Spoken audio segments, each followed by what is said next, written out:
Hello મિત્રો, આજે આપણે આવ્યા છીએ ડુંગર ઉપર એક એવા સ્થળની મુલાકાતે જે મારી પાછળ તમે જોઈ શકો છો તે બરડો ડુંગર છે. અને આ ડુંગરની ઉપર જ બરડા ડુંગરની સામે એક્ઝેક્ટલી એક બહુ જ સુંદર કિલ્લો આવેલો છે.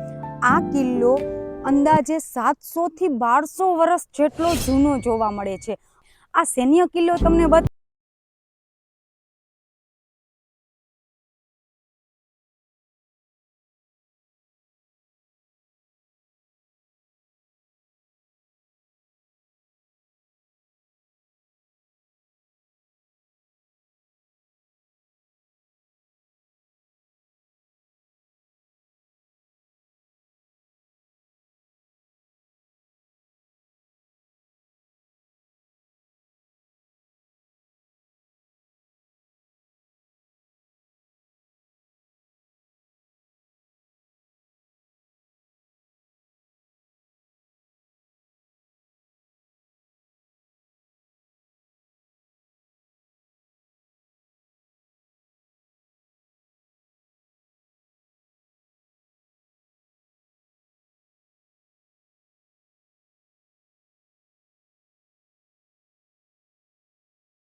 કે જેમાંથી તમે આગળના ગેટે કોણ આવેલું છે કે કોણ અહીંથી અંદર આવે છે, કોણ કિલ્લાની અંદર આવવાનું છે તે તમને જોવા મળે છે કે તે તમે જોઈ શકો છો.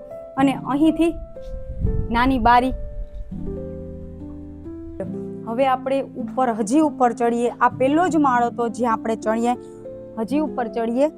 અહીં પવન, કુદરતી હવા અને કુદરતી વાતાવરણ તો બહુ જ સરસ છે. પણ અહીંયા એના સિવાય બીજું કાંઈ જ ખાસ નથી કે કોઈ સારી એવી ઘડતર બનાવટ એવું કાંઈ નથી. આની હાલત અત્યારે ખંડેર થઈ ચૂકેલી છે.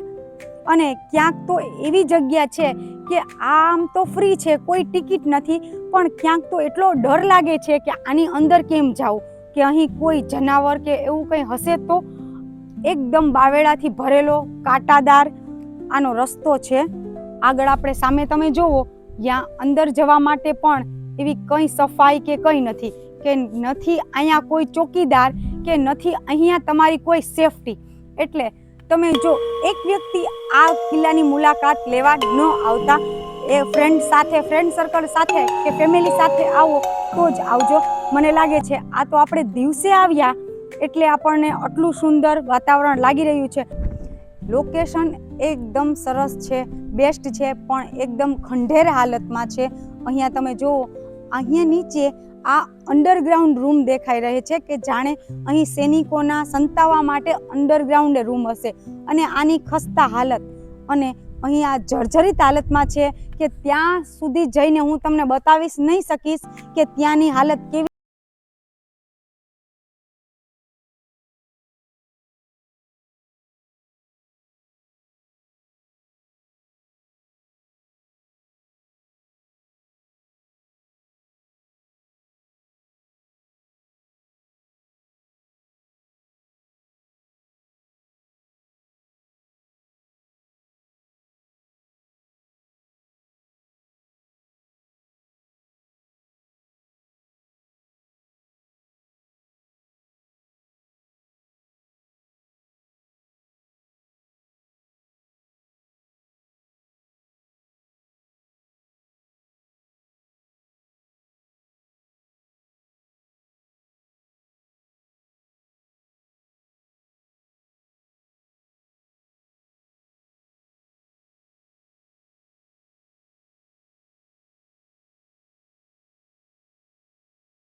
નજારો દેખાય છે તે કુદરતના ખોળે બેઠા હોઈએ તેવું કંઈક દેખાઈ રહ્યું છે.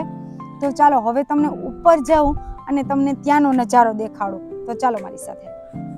જુઓ અહીં ચડવાનો રસ્તો અને જુઓ અહીં વિઝિટ માટે પ્રવાસીઓ ચડી રહ્યા છે તે કેવી રીતે કાચા રસ્તા ઉપર હાલી અને ચડી રહ્યા છે.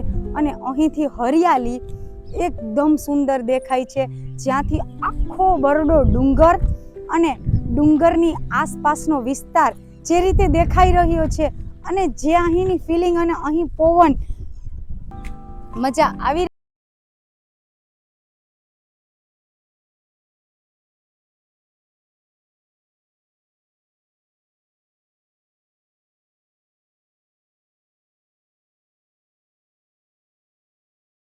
અગાઉના જ અટેકને તે માટે રાજાએ આ બેસ્ટ જગ્યા બનાવેલી છે.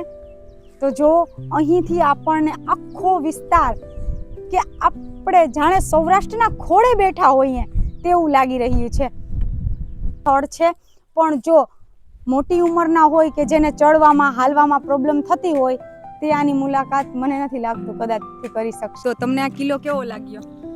સૌપ્રથમ તો ઘણી વખત આપણે બધું હોય કે આ જગ્યા આમ જનરલી આપણે રોડ ઉપર જોઈએ તો આપણે કંઈક ગઢ નાનકડો લાગે, પણ ખરેખર વસ્તુ તમે અહીંયા આવો ને તો ખબર પડે કે વસ્તુ શું છે કે જગ્યા શું છે. એટલે એકચ્યુઅલમાં અમે તો અહીંયા ફર્સ્ટ ટાઈમ આવ્યા છીએ, અમારા રિલેટિવ એક રેફરન્સ આપેલો લોકો અહીંયા આવ્યા છીએ. પણ આમ જોઈને તો અહીંયા આવ્યા પછી જેમ કેરી ખાવ પછી કેરીના સ્વાદની ખબર પડે ને એવી રીતે તમે અહીંયા આવો ને પછી અહીંની ખબર પડે. તો અહીંયા મુલાકાત લેવા આવેલા જે પ્રવાસીઓ જે સ્થળ જોવા આવેલા તેને આપણે પૂછીએ કે તેને આ કિલ્લા વિશેની માહિતી ક્યાંથી મળી અને તેમને આ કિલ્લો કેવો લાગ્યો. તમે ક્યાંથી આવેલા? અમે રાજકોટથી આવેલા છે અને અમને અમારા જીજાજી છે તેને આ ઉપલેટાના છે તેને સજેસ્ટ કર્યું હતું, એટલે અમને અહીંયા જોવા આવ્યા છે ને અમને કિલ્લો ખૂબ ગમ્યો છે. અહીંયાના જે આસપાસના જે પબ્લિક છે કે તેમને તો ખબર જ છે, પણ જે ગુજરાતમાં રહે છે પણ અહીંની આસપાસ નથી રહેતા તે આ કિલ્લાથી અજાણ છે. તો તેને જ આ માહિતી દેવા આવ્યા છીએ કે અચૂકથી અહીંયા જોજો કે